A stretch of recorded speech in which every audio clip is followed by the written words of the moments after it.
Donc, maintenant, on va passer donc à l'exercice 2, question 2. On demande d'écrire A sous la forme A racine de 3. Et on dit que A est égal à racine de 75 plus 4 racine de 27 moins 5 racine de 48. On demande d'écrire A sous la forme A racine de 3, c'est-à-dire que tu vas trouver un nombre qui peut s'écrire sous la forme peut-être 7 racines de 3 ou 27 racines de 3 ou peut-être 18 racines de 3, peu importe, mais un chiffre qui va s'écrire racine de 3, pour ça on dit A racine de 3. Donc, ça veut donc dire qu'on va simplifier ça, trouver des racines de 3 sur chaque terme. On commence par racine de 75. Racine de 75, quand on dit que tu trouves ça sous la forme A racine de 3, ça veut dire que dans la racine, on va avoir un produit, c'est-à-dire un nombre qu'on peut multiplier fois 3 qui donne le chiffre qui est à l'intérieur. Je prends l'exemple, racine de 75. 75 ici là, il est censé être divisible par 3. Donc c'est-à-dire que tu vas trouver un nombre que fois 3 ça donne 75. Tu trouves un nombre que fois 27 fois 3 ça donne 27. Un nombre que fois 3 ça donne 48. De toute façon, on sait déjà qu'il y aura un 3 dans la racine. Parce qu'on dit que le résultat va donner A racine de 3. Donc, on commence par 75. 75 divisé par 3. Tu fais avec ta calculatrice. C'est un peu comme 75 francs divisé par 3 personnes. On va trouver 25. Donc, on peut encore écrire que c'est racine de 25 fois 3. Racine de 25 fois 3 donne encore 75. Donc ça, c'est identique à ça. On continue. Plus 4 racine. Combien fois 3 donne 27? Tu peux faire 27 divisé par 3 sur ta calculatrice. Et 27 divisé par 3, on est à 9. Donc ici, on a 9 fois 3. On a encore bien 4 racines de 27 qui est égal encore à 4 racines de 9 fois 3. Parce que 9 fois 3 donne 27. On avance. Moins 5 racines. Combien fois 3 donne 48? Tu fais 48 divisé par 3 sur ta calculatrice. Ça va te donner 16. Ça fait donc 16 fois 3. Donc 5 racines de 48, c'est encore égal à 5 racines de 16 fois 3. Parce que 16 fois 3 donne 48. On a 3 fois 6. 3 fois 6 donne 18. On retient 1. 3 fois 1 donne 3, plus 1 ça donne 4. Donc 16 fois 3 donne bien 48. Bon, tu reviens ici. On a dit qu'on met sous la forme, n'oublie pas, A racine de 3. On met ça sur cette forme. Donc, on a dit que pour sortir de la racine, il faut avoir une clé. C'est-à-dire la clé là, c'est le carré. On se rend compte ici, là, comme je t'ai dit, il faut que tu essayes de connaître les différents carrés. C'est-à-dire que 2 au carré, ça donne combien? 4. 3 au carré, ça donne combien? 9. 4 au carré, 16. 5 au carré, 25. 6 au carré, 36. Tu dois connaître les différents carrés pour vite comprendre genre comment tu vas avancer. Parce que ici, là, par exemple, tu as 25. Si tu pars sur tes carrés, on sait que 1 au carré donne 1.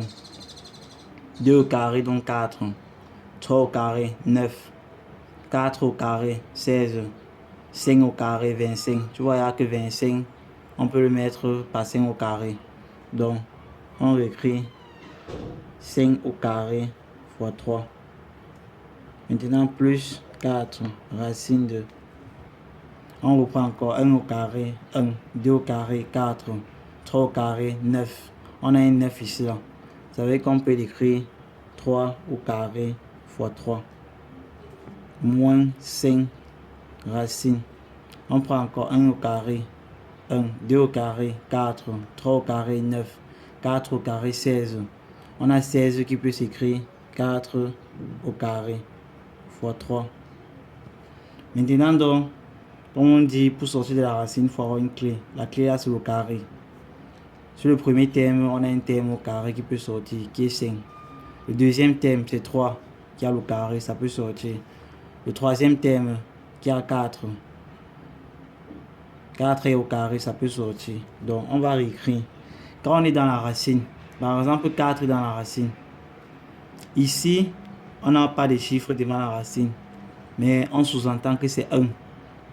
Parce que 1 fois racine de 3, par exemple, si on fait 1 fois racine de 5, c'est encore égal à racine de 5.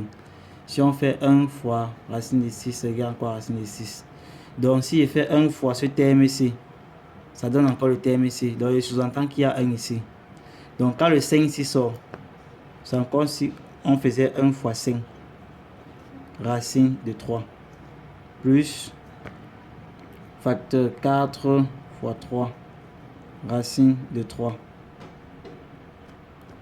moins 5 fois 4, parenthèse, racine de 3. Donc, 5 sort, il multiplie 1, 5 fois 1. 3 sort, il multiplie 4, 4 fois 3. 4 sort, il multiplie 5, 5 fois 4. Qui est égal à 5 racine de 3 pour le premier terme. Deuxième terme, 4 fois 3, plus 12 racine de 3. Et le dernier terme, 5 fois 4, 20 racine de 3. Maintenant, les identités remarquables, c'est-à-dire qu'on doit simplifier. Il faut donc mettre en facteur. C'est comme si... Bon, bref, il faut juste mettre en facteur. Quand tu as 5 racines de 3, si par exemple, j'ai 4 racines de 3, c'est comme si j'avais 4 fois racine de 3. Donc, ça veut dire qu'ici, là, 5 racines de 3, c'est comme s'il y avait 5 fois racine de 3. 12 racines de 3, c'est comme s'il y avait 12 fois racine de 3. Moins 20 fois racine de 3, c'est comme s'il y avait moins 20 fois racine de 3. Donc, ça veut donc dire que je vais mettre 5 plus 12 moins 20 facteur fois racine de 3. Si on développe, puisqu'on vient de factoriser, on aura 5 fois racine de 3 qui donne ça. Plus 12 fois racine de 3 qui donne ça. Moins 20 fois racine de 3 qui donne ça. Donc, dans la parenthèse ici, on a 5 plus 12 moins 20. 5 plus 12, on va calculer pas à part. 5 plus 12, on est à 17 moins 20 fois racine de 3 qui est égal 17 moins 20. Si on monte 17 moins 20, c'est comme si on avait 20 moins 17 qui est égal à 3. Comme le moins est sur le plus grand, on va faire moins 3. Donc la réponse finale c'est moins 3 racine de 3. Donc on a écrit donc sous la forme A racine de 3.